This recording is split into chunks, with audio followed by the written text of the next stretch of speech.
Wasn't very good because I was married with a young family. I was married at 18, had two kids by the time I was 20. I was also working shift work on buses, and I was a counsellor, and also, I forgot to say this earlier, was a youth leader. So quite a busy time, and I like playing sports. So I was either playing football, squash, or just out running, or doing um, things for the council or the youth club. So not a lot of social activities as such. Did you play for any teams for football or for squash? I played football for probably the best team round here at the time. Played for Alnwick Town and I played for Percy Rovers. And I'm trying to think, I played for a lot of other teams. I'm trying to think who else. Allenmouth, Shirlbottle and Craster, they were local sort of Northumberland League ones. Alnwick was the highest standard one, and Percy Rovers was probably the most successful of the lot of them. Would you say the social life was quite peaceful? Were there many fights? I think there's always going to be fights because you've got individuals. It's almost like trying to find out who fits in where in any sort of social gathering. You've got people who, whether it be violent or not violent, trying to find the order in which they fit into a system. And a lot of it is, with young men in particular, is sort of like growing up, wanting to make a name for themselves, so they would end up fighting rather because they didn't have probably the brains to be able to talk things through, or they were influenced by drink or drugs. What kind of music did you like to listen to in the 80s? A very wide variety, very eclectic, anything from the Bee Gees through to Tears for Fears. I still like the Beatles, the Rolling Stones, all that sort of thing, but anything going, I shouldn't say this on screen, but I like Madonna. I liked a lot of different music. I actually ran a disco with my friend Seamus, so we were able to play. It was great. You got paid for playing the records you always wanted to play, and you could have them as loud as you want because you're in somebody's hall doing it. So yeah, it was great in the 80s. We had lots of latest chart music because we kept the top 10, and we always use that both in the house and in whether it be a wedding do or a birthday do or some retirement do, we did the disco. So yeah, had a lot of fun with them. What was the social life like around your house? I think the most social thing we did was, because it was in our day, it was like, to give you an idea, it was £400 for a video recorder. And that's like, you could buy a car for it at the same time. You could buy a car for 400 quid. So it was sort of top tech at the time. And me and a couple of my mates all bought videos at the same time. We used to rent videos. And then you'd have a swap. So you'd buy one. The two other lads would buy one. So you'd have 3 videos to watch in a weekend. You know, films sort of thing. So that was probably the most social thing that we did. Other than that, it was like kids had parties, but I don't recall having any parties other than go to somebody's house for a cup of tea or a cup of coffee. So that was the most social interaction you got. Well, first of all, I didn't have any house we had to live in. We lived in my mother and father in Long Holton, which is an RAF base, quarters, because we didn't have anywhere to live. We couldn't afford to live anywhere. We then got a 6-month let at Allenmouth, which was, I was getting, try to think, give you an idea of the sort of cost. I was getting £30 a week, and £10 a week of that was rent. So, you know, a third of your wage, whichever way you look at it, that's a third of your wages going on rent. The only reason we did it was because it actually got you points on the housing. You have different ways of getting points. Being on for a long time, having a boy and girl got you extra points, but getting somewhere temporary to live for a short period of time got extra points on the housing ladder. So we lived in for 2 years before we got a house, and then we got a 2-bedroom house in Cordage View. And then once my daughter came along, we applied for another house and got one in Hotspur Place. But again, this is the era of Mrs. Thatcher. What she was doing was let people buy the council houses, but she wasn't letting the council spend the money that they got from selling the houses to build more houses. And guess what? You haven't got enough houses now.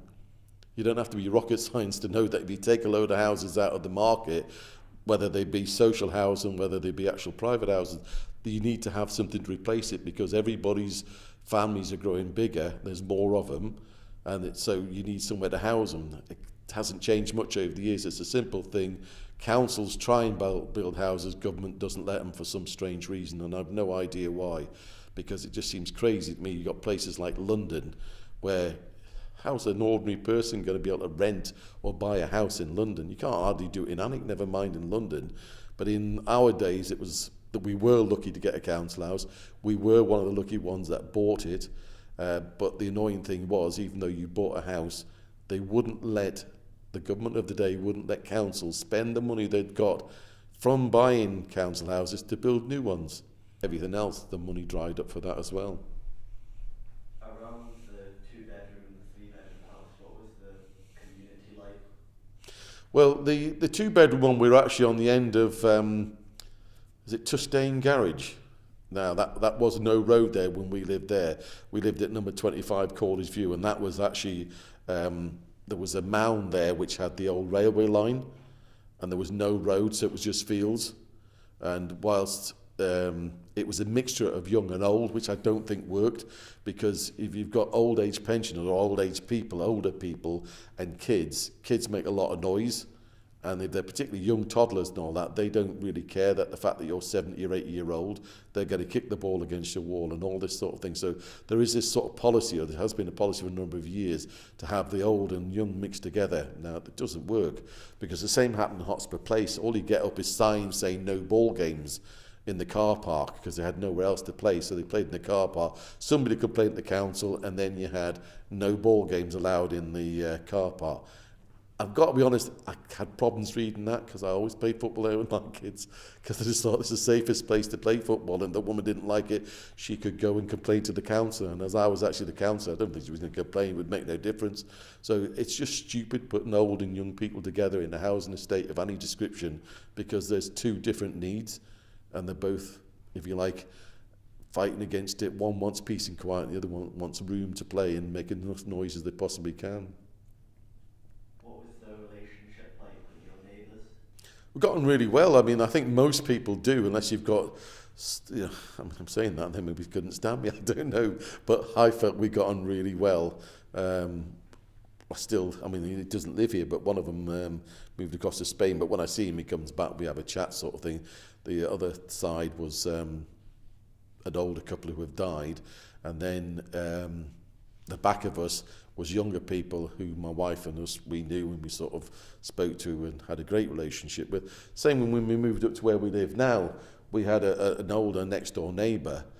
He died recently, but we got on fine with him, because he was, he obviously had kids of his own, knew what it was like, and didn't mind the kids making a noise as they were growing up sort of thing. And it was just a really nice people. You don't always get that, but I think one thing about Alnwick, it's got a good community spirit. You know, if nothing else, it's got a good community spirit, and most people get on fine with most people, and they live and let live, as it were. Any questions? Talk football, because I like Leeds. Yeah. Any other questions on housing? So you talked a little bit about right to buy.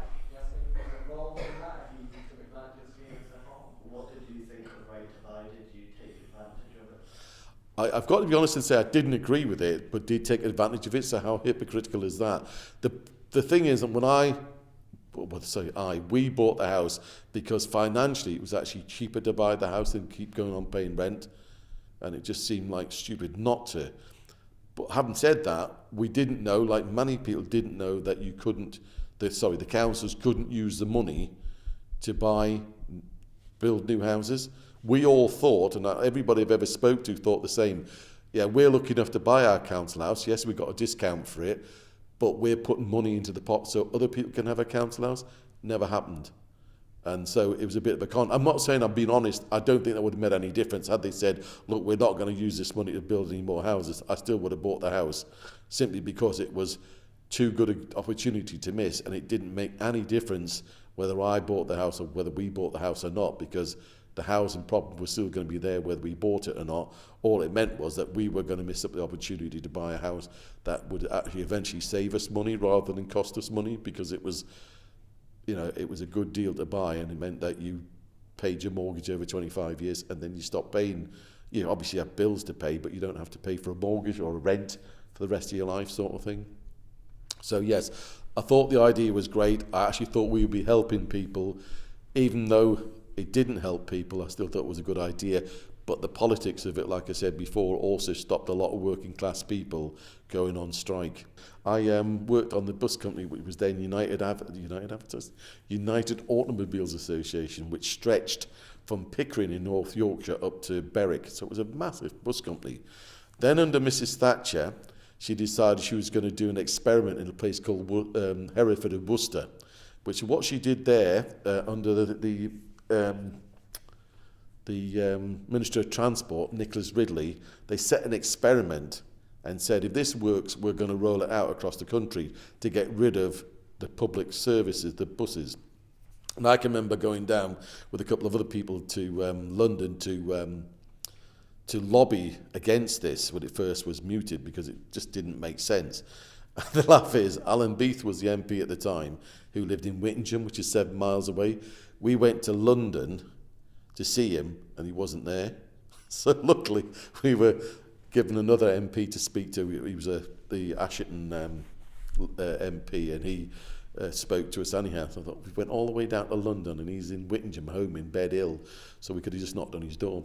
So we, as a union, I was a member of the what was then the NUR union, which sounds strange because it's a bus company, but the NUR union had the negotiating rights for bus companies in this area, because obviously they'd moved in when there was railways here. There'd been NUR, and then the buses didn't have anybody till the Transport and General Workers Union started in the very late 80s getting their act together. But in my time it was NUR that ran the buses, and they weren't really interested in the buses. They were just sort of like taking our money and giving us like go away sort of thing. They never really wanted to actually reminds me of a story when the full-time officer of the divisional officer of the union said to us, we had meetings once a month, what was called the NRTC, and he had representatives from all the bus depots around the area, and I was the ANIC representative with another lad, and we went, and he was going mad because we didn't have a full employment. We had about 6 jobs short, which was deliberate to create overtime so that people got a decent wage, because as I pointed out to him, that he at the time, we were on what we'd be on about £7,000 or £8,000 a year. He was on £16,000 a year, had a company car and a 2% mortgage. And I said, if you get us that, we won't have any overtime. And he was absolutely stunned. I'd never met the bloke before, and that's the first thing I ever said to him when he said, I want you to get your staffing levels up. And I said, I will do when you get us a 2% mortgage, £16,000 a year and a company car. And he says, you don't know how to fight dirty. And I says, fight dirty? I says, that's your job. You work for us. We don't work for you. We pay your wages. So don't tell us to stop working overtime so we can get a living wage. So it was quite a struggle, because you had to work an awful lot of hours to get a decent wage, but at least you had the chance to do it if you didn't have the full numbers. Now, obviously, the Labour Party, the unions wanted people in full employment, but yes, that's fine, but it comes at a cost, and we were the ones paying the cost. So I wasn't prepared to do it. So anyhow, back to this experiment of the privatisation of the bus companies. And it was based on, like I say, Hereford and Worcester. And what they did was got rid of all the buses. They only had 2, what was the then big companies, which would be the same as Arriva here. But Arriva wasn't around in the days, so it would be some other name for the bus company. And so there was 2 national bus companies, and a guy who had wagons who then started running buses. So from having about 6 companies, they reduced it to 3. The prices of the bus fares went from, I think it was an average of 30 pence down to about 6 pence, which sounds really good, really good. But then what happened was, after a short period of time, companies stopped running buses that weren't profitable. So they didn't have as many buses. So if you lived out in the country, in the sticks as they called it, you didn't get a bus because it wasn't worth doing. The bus fares crept up for every time. There seemed to be a price rise. So eventually, when the experiment was finished, I think it was on for over a year, maybe 2 years, they actually had the same bus companies they started with, and the fares had doubled. So based on that, they got rid of all the competition. All the competition had come and gone. There was lots of competition to start off with, and then it dwindled away. They ended up having the same bus companies they started with, and twice the bus fare. So on that, they then rolled it out to the rest of the country. It's unbelievable. It was pathetic, but they did it. Now, the only good thing was, well, good thing, it could have been good, that Mrs. Thatcher insisted that if they bought the bus company management, because you've got to understand there's an awful lot of bus companies around, particularly the northeast, but all over the country that are run by a group of managers. Now ours, like I said, was United. We got split in half. So those that are on strike now, the Reaver guys are on strike round Durham and all that, Sedgefield, all the way down there. That was one part of what was then United. That became, I don't know what it became. I couldn't tell you who got that. But we became Northumbria Buses, and our management team bought the bus company. And to give you an idea, there was 4 of them. They paid £25,000 each. Now, way back in 85, 86, that's a lot of money. But again, to put it into perspective, it was less than one bus station. They only had to sell one bus station to got the money back. And part of the deal was in those days is that you had to give your staff shares. So whoopee, we got all of us got 140 quid shares, or you could have 70 quid cash. I took the shares because I thought I'll be an entrepreneur, and when it goes up, we'll benefit. And when it never moved. They set the shares up so that it never moved. Up the road at Berwick, we shared offices with them. They had what the bus company called Scottish Bus, and they were bought out by a Go Ahead group. And to give you an idea, the same thing happened to them, but they got proper shares, as they called it. So their bus drivers, when it went private, got the equivalent of £30,000 each.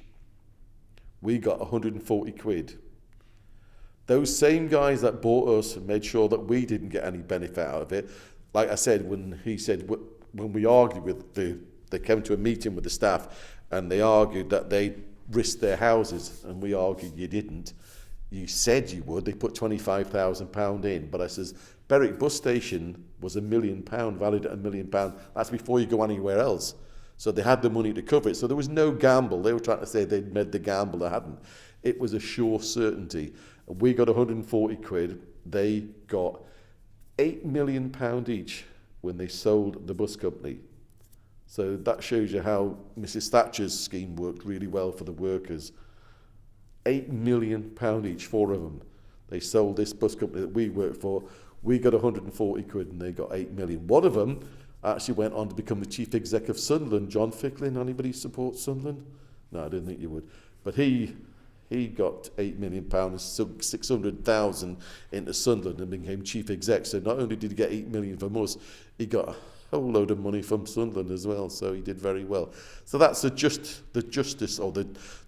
way of looking after the workers. Why did the miners strike in the 80s? Good question. Usually, I definitely think it was political. I do think there was a lot of naivety in there. I think there was also the miners do a really difficult job, and every penny they can get, they'll argue they deserve it. But there's only so much you can keep paying people. And I think what happened was with a lot of people, like everybody was struggling, everybody could do with pay rises, everybody was looking at the cost of living and things like that. It was the powerful unions who then took on the government, or should I say, in my humble opinion, they were orchestrated into taking on the government, Mrs. Thatcher knowing that she would win because she did it in such a way as that she made the miners not even obey their own rules, never mind the ones that she'd brought in, which everybody thought in the trade union world thought were unfair. But it was really a case of being one man, one vote. And it's quite interesting that a labour organisation such as the miners didn't really want that, and that's a bit spooky when that comes home to think, well, hold on, it's a democracy.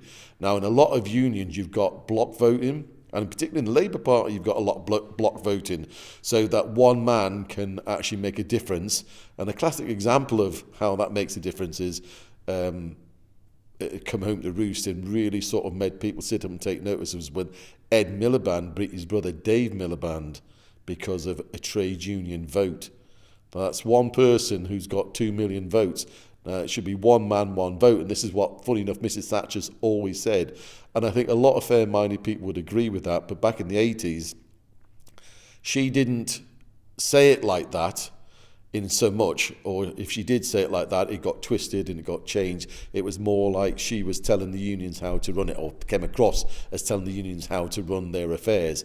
So the unions started standing up to her, particularly the miners, and the coal miners had, if you like, in my opinion, again, a loony left-winger in Arthur Scargill, who had links with Moscow. Whether he did or not, it doesn't matter. The fact is, the paper said he did. So the British public, being what they are, start to hear these things about links with Moscow, communism, Arthur Scargill, pit strikes. It's been on for a while. They're getting money from mining unions in communist countries. It doesn't do the public opinion of how the strike's going a lot of good, because it's just, again, this fear factor that the paper stirred up. We don't even know if it's true. That's how clever it was. The fact is, neither side could either prove or disprove it, but it had been said that there was money support coming from communist miners in Russia, so therefore the right-wing press in this country had a field day with it. So you start getting this, plus the fact that the strike went on for an awful long time. People were getting killed. There was fights with police, which people in this country didn't want to see, because they didn't mind peaceful protest. But they didn't like, and the odd scuffles probably near here, but when people are getting run over by wagons and there's blood pouring out of cuts and things like that. I don't know if you've ever seen the film Billy Elliot. If you get a chance to see it, have a look at it, because that's like what it was.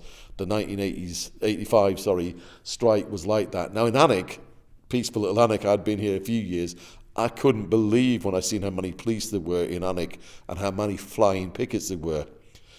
Now, for those who don't know what a flying picket is, it's where they come in from another part of the country to stand here. They're not local miners. They're stopping local miners who want to work, go into work. So they're called flying pickets. And they come in from any region, which is mainly Yorkshire they came from, and they were busting. Having said that, the police were busting from Yorkshire and all over as well. So you've got this confrontation. It's the wrong time. Again, looking back, and like I said before, hindsight's 20/20 vision. You could see that the timing was all wrong. You've had a couple of years of constant strikes from different trade unions, and it just seemed to be every time you looked at the paper, looked at the telly, radio, whatever it was, there was somebody on strike. And like I said earlier on as well, when the Conservatives are in government, you probably would expect that. I'm not to say you agree with it, you'd expect it, but that's when the Labour Party was in government. This is prior to 1979. You've got an awful lot of different strikes, and so, of course, the papers are playing on it that the left-wingers, and they started picking on who were the left-wingers in the party, communist links and all this sort of thing. So you had this undercurrent of Reds in the beds. It was almost like going back to the 50s when the Americans were flooded with the fears of communists. It was Arthur Scargill, it was Hugh Gaitskell, it was not Hugh Gaitskell, somebody else that was in a called Red, that the car manufacturer was a guy there who was known as a Red, and all this thing, Len McCuskey, and all these people were deemed to be loony left-wingers. Now, they might well have been, but the fact is that they were, should we say, put to the front. And particularly Arthur Scargill was seen as being somebody that was trying to bring the government down. And he obviously was, but it wasn't his position as the leader of the miners to bring a government down. His job, as I said earlier about to our division officer, is to get his workers the best deal he can. And nobody would have faulted him for that, but he actually used the miners, as did Mrs. Thatcher. She used the miners as a way of making a political statement.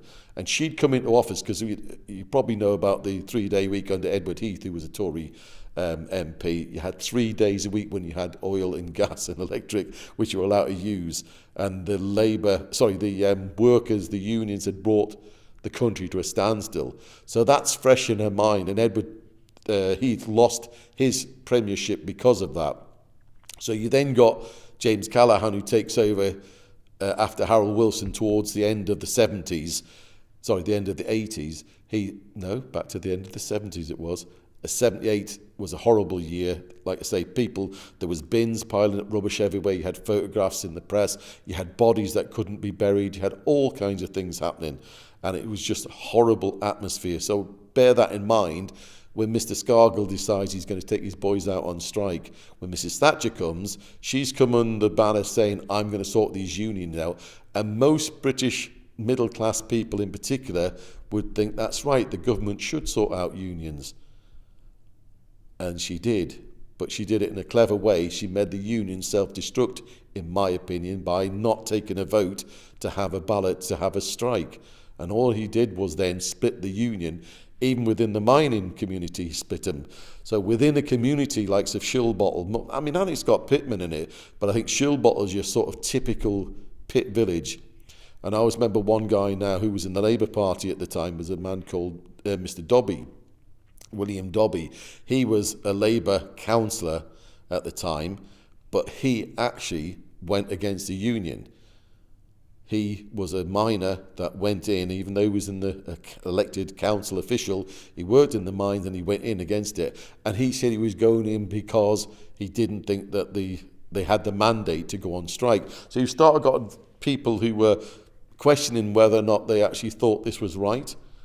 And the difficulty you've got then is within any household, you've probably got a son and a father, been miners for years, and the son maybe thinks this Arthur Scargill's an idiot, and the father thinks Arthur Scargill's a really good guy, he's always looked after us, he's kept us going for years. So you had that sort of thing. Even within villages, you had people on one side of the village, brothers, families all falling apart because of the different point of view. I don't think anybody will ever look back on that time and the world changed. The miners' strike changed the world in this country. Not necessarily for the good, and then not so much for the bad. I mean, I think it did. I think a lot of people thought, yes, the miners needed bringing down a peg or two. What they probably wanted was rid of Mr. Scargill and get somebody with a bit more sense about them, which is usually the case. What you've got is, same with politicians, you've got frustrated people who want to be king, can't be king of the country, so they'll be king of a union, then try and run the country through the union, and it doesn't work.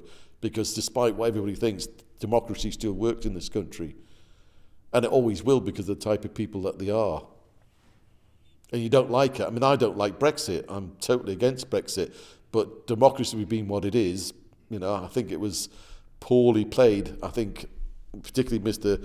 Corbyn and people like him didn't come out enough and say enough about it. The truth was never properly told. There's lies on both sides, so as soon as you start lying, people start getting, I'm not sure what to believe. And most people don't give a monkeys either way because it doesn't affect them. They don't think. A lot of people think, politics doesn't affect me. But like I keep saying to my wife and other people, a loaf of bread goes up a penny, that's politics. And I said, if it goes up tuppence, it's still politics. And when you've got no money left, it's still politics. And I said, things are going up. Isn't it funny? We've had years and years and years of Sainsbury's, Tesco, Asda, Morrison's, cleaning us out for food. Along comes Lidl and Aldi, and suddenly we've got this cheap food, good quality cheap food. Now guess what they're doing? Tesco's, Asda's, Morrison, they're all bringing in cheaper lines, and you think to yourself, well, why did this not happen before? Morrison's are slashing their prices, only because Lidl and Aldi are down there, and they've got a bigger share of the market. It's just about looking after themselves, and Mrs. Thatcher and the likes of them, Mrs. May now, don't really care about anybody else but themselves, and I don't care any way they dress that up. She keeps saying about what she's going to do and what she's not going to do. She talks a good talk but has done nothing. Having said that, I've been very disappointed by some of the Labour people that have been in. They haven't done anything that they could do either. It's just always the same. We end up with the same results. We had a little bit of a, shall we say, a little bit of a rise, but the only thing that I ever remember about Tony Blair is the weapons of mass destruction, because, again, that is about publicity. That's about bad news. That's hit the Labour Party with. It's not going to be a lasting legacy that's good. It's got to be something, the last time Labour was in, look what happened. And then they go back to Gordon Brown and all that, which was wrong. I don't think Gordon Brown should have been Prime Minister. I totally don't agree with that at all. Having said that, I don't think a British sitting Prime Minister should be voted out of office by its membership or its MPs. That to me is a type of coup. If it was in a South American country, they'd call it a coup, but in this country it's called a leadership battle. I think there has been massive repercussions of the miners' strike. I think it still scars people to this day. I don't think Britain as a whole has actually recovered from that. I don't think we were ready for it the way it went. I think a lot of people would say it was handled badly. They probably quite like the outcome that the unions were put in their place. Having said that, for 8 or 9 years, people haven't had even cost of living rises. I wonder where the unions were then. That's when you needed them, when all the banks crashed. Now, if that had been a union crashing like that, we'd never heard the end of it. Because it was a bank or banks, it's not so bad. It's our money that they lost. You know, it's amazing how much money they managed to lose, and yet most of them are still there. I think it'll change them forever, because if you think about the way people were affected by it, if you were so much in support of it, and you've got somebody in your family, whichever way it is, against it, that's got to really leave a lasting stain on you, hasn't it? It's got to affect you. You can't ever forgive them for that. I think that's how deep it went with some of them. It was so much of a betrayal that they actually went back to work. I mean, eventually all of them went back to work, but some of them went back very quickly. Some went from day one. They never, ever went on strike. They didn't agree with it. They didn't think it was democratic. Now that gets lost in the smoke and the fume of battle, the democracy side of it. But then they crept back, and they started more and more. And then, of course, the DUM, that'll never be forgiven. The only thing is about it, why it's not a big major issue today is because there's no mines. There's just who's going to fight about it. Only maybe a father and a son who's having a row about it. But the rest of us, what mines are you going to go and see it on? Where's this? You know, there is no mines today. There's no shipyards. Scary, isn't it? Not a single deep mine in this part of the world. In fact, I don't think there's any in Britain now, and yet we're still importing coal.